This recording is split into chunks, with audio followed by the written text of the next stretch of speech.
First it's me, and Ryan, who's 2+ years younger than me, and then there's Mary, who's 2 years younger than Ryan, and then there's Reagan. We were sort of your stereotypical adolescent disasters kind of wandering around. He was just about to go into middle school and was so excited, like embarrassingly excited. He wasn't feeling well at my father's 70th birthday party down in Myrtle Beach. Prince thought I should take off the day, come meet us at the doctor's office. And they did some blood work, and when we got the diagnosis, he had a T-cell acute lymphoblastic leukemia. It is almost impossible to contemplate, it really is. And yet it's etched in our memory, and we'll never forget it. When he was diagnosed, it was, I was 5. I just figured everyone had a brother who was sick. Everyone went to the hospital every day. All of a sudden, my big brother, who was the hockey player and the lacrosse player and, you know, the really fun, energetic kid, couldn't do any of those things. It was really heartbreaking to not be able to protect my little brother. The last time that I did talk to him was the time that I told him it was okay. That was a really long 1.5 years. And of course, in far more ways, it was entirely too short. For me, it really did start as a way to keep that momentum going. I wanted to just keep fighting for Ryan, and I didn't know how to do that.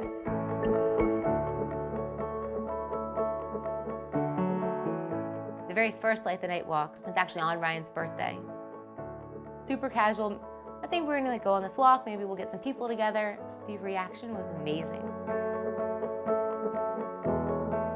People came out of the woodwork, and it turns out all sorts of other kids had family members or friends or loved ones who had gone through something like this.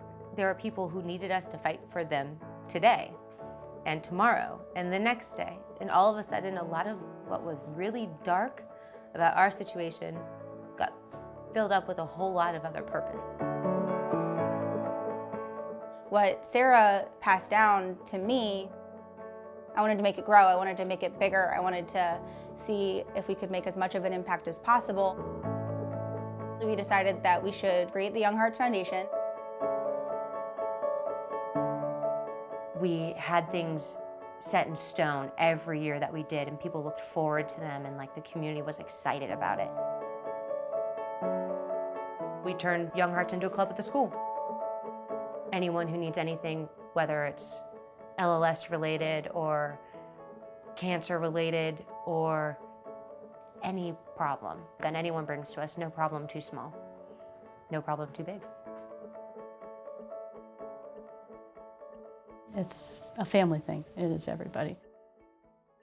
Every few years when I think maybe we're not going to do this anymore, another kid in our community, another high school kid, it could be a child, there's somebody else that we know that's being struck with cancer. And so we have to keep doing this so they don't have to go through what our family went through. It really started off just as a team that wanted to walk and do something that mattered to each of them as individuals. And it became so much more than that so quickly for everybody that was a part of it, not just us, that it suddenly felt more like a community movement.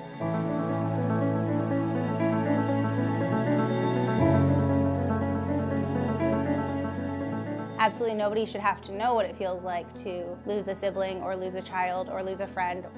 If we keep this fight going, then maybe we'll eventually get there. Are you between the ages of 18 and 44? If we can be even a small part of finding that magic cure, wouldn't that be spectacular? And you don't know which dollar is going to make that difference. It's our way of continuing Ryan's fight. This award is Ryan's award, and we just get to accept it on his behalf. because he can't be here to do that.